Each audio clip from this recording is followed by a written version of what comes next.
স্বাদের ঘরের পক্ষ থেকে আসসালামু আলাইকুম। তো আজকে ভিন্নভাবে মাছ ভাজি শেয়ার করে দেখাবো। ভিন্ন বলতে কি, আমি এইভাবে মাছ ভাজি করি। প্যানটা খুবই ভালো করে গরম করে নিছি, গরম করে তেলটাও কিন্তু অনেক ভালো করে আমি গরম করে নিছি। গরম করে জাল কমিয়ে দিয়ে তারপরে হলুদ আর মরিচ আর লবণ দিয়ে দিছি। দেওয়ার পরে কিন্তু এই যেভাবে মাছগুলা আমি দিলাম, দেওয়ার পরে মাছটা যখন আমি ঢেলে দিব তখন তারপরে কিন্তু চুলার আঁচটা বাড়িয়ে দিতে হবে।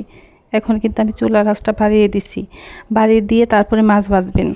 প্যান আর তেল না গরম হলে কিন্তু আপনাদের মাছটা নিচে লেগে যাবে। যে দেখেন একটু কিন্তু নিচে ধরে নাই।